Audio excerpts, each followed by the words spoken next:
नमस्कार नम्रता, आज रेसिपीमध्ये आपले खूप खूप स्वागत. तर आज आपण भाऊबीज स्पेशल झटपट 30 मिनिटात तयार होणारी ना मावा ना खवा ना मिल्क पावडर याचा वापर न करता फक्त मोजक्या घरगुती 3 साहित्यात तयार होणारी आणि तोंडातच विरघळणारी ड्रायफ्रूट्स कतली कशी बनवायची हे पाहणार आहोत. मार्केटमध्ये सध्या भेसळयुक्त मिठाई मिळते, त्यामुळे अशा प्रकारे तुम्ही घरच्या घरी फक्त 30 मिनिटात तयार होणारी ड्रायफ्रूट्स कतली बनवून त्याचा आस्वाद घेऊ शकता. इथे दाखविल्याप्रमाणे जर तुम्ही ड्रायफ्रूट्स कतली बनवली तर अगदी परफेक्ट हलवाई स्टाईल तयार होते. रेसिपी अगदी साधी, सोपी, सुटसुटीत अशी मी तुम्हाला शेअर करत आहे. तेव्हा व्हिडिओ अगदी शेवटपर्यंत पहा आणि रेसिपी जर आवडलीच तर नम्रता आज रेसिपीला सबस्क्राईब करा. अगदी निःशुल्क आहे आणि सोबतचे बेल आयकॉनवर क्लिक करा, म्हणजे मी जे नवनवीन व्हिडिओ बनवेन त्याचे नोटिफिकेशन तुमच्यापर्यंत पोहोचेल. लाईक करा आणि आपल्या मित्रमैत्रिणींना शेअर करा. चला तर मग झटपट अशी ड्रायफ्रूट्स कतली बनवायला सुरुवात करूया. झटपट तयार होणारी काजू कतली बनवण्यासाठी इथे मी काजू, बदाम आणि अक्रोड घेतले आहेत. तुम्ही कोणतेही ड्रायफ्रूट्स इथे घेऊ शकता. आता ते आपण मिक्सरच्या भांड्यात घालूया. इथे मी 1 वाटी ड्रायफ्रूट्स घेतले आहेत. आता मिक्सरच्या भांड्याचे झाकण लावून आपण पल्स मोडमध्ये हे ड्रायफ्रूट्स अगदी फाईन पावडर तयार करून घेऊया, म्हणजेच फिरवून घेऊया. पाहू शकता अशा प्रकारे अगदी बारीकसर अशी पावडर तयार करून घ्यायची आहे. आता इथे मी गॅसवर एक कढई गरम करत ठेवली आहे. त्यामध्ये अर्धी वाटी साखर घालूया आणि त्याबरोबरच पाव वाटी पाणी घालूया. हे प्रमाण अगदी योग्य आहे. इथे साखर आणि पाणी अगदी व्यवस्थितपणे एकजीव करून घ्यायचे आहे. गॅस लोच ठेवायचा आहे आणि साखर अगदी व्यवस्थितपणे विरघळवून घ्यायची आहे. आता त्यात आपण पाव चमचा वेलची पूड घालूया. जर तुम्हाला घालायची असेल तर घाला, नाही घातली तरी चालेल. तरीही ड्रायफ्रूट्स कतली फारच चविष्ट लागते. आता सर्व जिन्नस अशा प्रकारे ढवळून एकतारी पाक होण्याच्या आधीची जी प्रोसेस असते तेवढे आपण साखरेचे मिश्रण घट्टसर तयार करून घेऊया. हे करत असताना मिश्रण सतत ढवळत राहायचे आहे, नाहीतर साखर तळाशी चिकटण्याची आणि करपण्याची शक्यता असते. साधारणतः 2 ते 3 मिनिटांनंतर पाहू शकता साखर पूर्णपणे विरघळली आहे. आता ह्या स्टेजमध्ये त्यात आपण 2 ते 3 केशराच्या काड्या घालूया. जर घालायचे असेल तर घाला, नाही घातले तरी चालेल. आता हे सर्व जिन्नस पुन्हा आपण व्यवस्थित अशा प्रकारे ढवळून अगदी घट्टसर असे मिश्रण तयार करून घेऊया. इथे जास्त साखरेचा घट्टसर पाक तयार करून घ्यायचा नाही आहे. साखर थोडीशी एकतारी होण्याच्या आधीची जी प्रोसेस असते तेवढे आपण साखरेचे मिश्रण घट्ट करून घेणार आहोत. तोवर आपण 1 छोटा चमचा तूप घालून घेऊया आणि व्यवस्थितपणे मिश्रण ढवळत राहूया.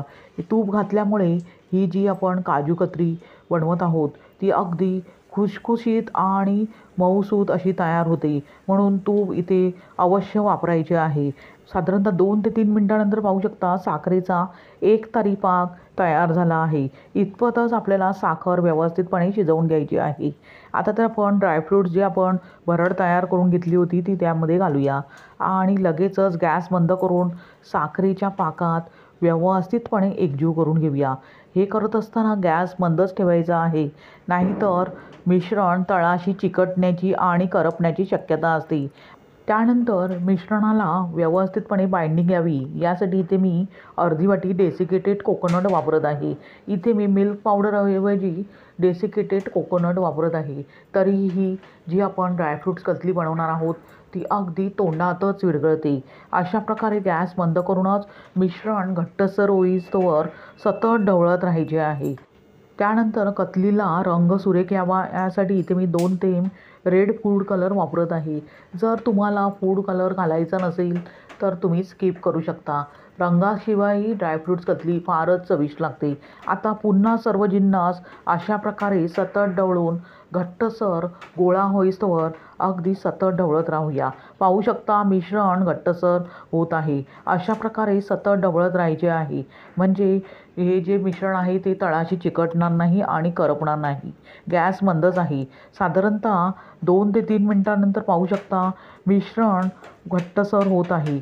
आता गॅस लगेचच बंद करायचा आहे आणि मिश्रण अशा प्रकारे सतत ढवळून कोमटसर होईस्तोवर, गोळा होईस्तोवर अशा प्रकारे ढवळत राहायचे आहे.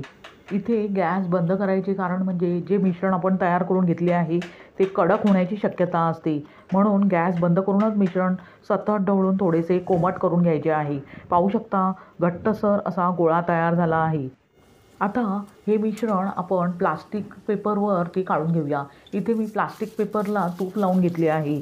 अशा प्रकारे मिश्रण कोमट असतानाच प्लास्टिक पेपरवर काढून घेतल्यावर अगदी हलक्या हाताने व्यवस्थितपणे एकसारखे करून घ्यायचे आहे. अगदी सुपर सॉफ्ट असा गोळा तयार करून घ्यायचा आहे. पाहू शकता मिश्रण अगदी परफेक्ट असे तयार झाले आहे. लगेचच ते आपण व्यवस्थितपणे अशा प्रकारे लाटणीने लाटून घेऊया.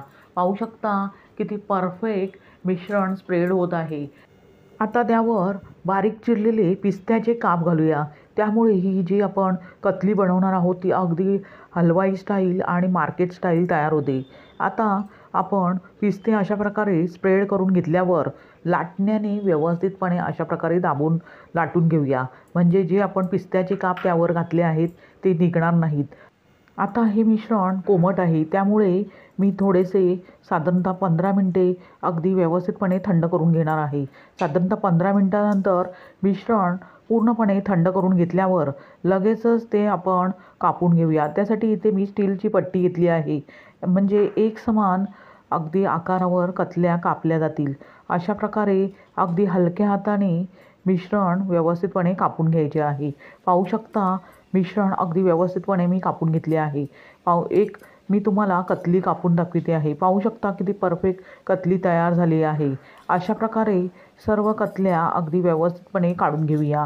पाहू शकता किती परफेक्ट हलवाई स्टाईल अशी ड्रायफ्रूट्स कतली तयार झाली आहे, तीही फक्त 30 मिनिटात. इथे मी मावा, खवा किंवा मिल्क पावडर असे कोणतेही महागडे साहित्य न वापरता अगदी झटपट 30 मिनिटात तयार होणारी ड्रायफ्रूट्स कतली तुम्हाला बनवून दाखवली आहे. येणाऱ्या भाऊबीजेला मार्केटचे भेसळयुक्त मिठाई भाऊबीजेला आणून घरी देण्यापेक्षा अशा प्रकारे तुम्ही घरच्या घरी फक्त मोजक्या 3 साहित्यात ड्रायफ्रूट्स कतली बनवून त्याचा आस्वाद घेऊ शकता. किंवा लक्ष्मीपूजनाच्या दिवशी ही ड्रायफ्रूट्स कतली बनवू शकता आणि त्याचा नैवेद्य अर्पण करू शकता. तुम्हाला ही रेसिपी कशी वाटली ते कमेंट करून सांगा. आणि रेसिपी जर आवडलीच नम्रताच रेसिपीला सबस्क्राईब करा. अगदी निःशुल्क आहे. आणि सोबतचे बेल आयकॉनवर क्लिक करा, म्हणजे मी जे नवनवीन व्हिडिओ बनवेन त्याचे नोटिफिकेशन तुमच्यापर्यंत पोहोचेल. लाईक करा आणि आपल्या मित्रमैत्रिणींना शेअर करा. पुन्हा भेटूया अशाच साध्या, सोप्या, सुटसुटीत आणि तोंडातच विरघळणाऱ्या अशा रेसिपीसह. धन्यवाद. श्री स्वामी समर्थ.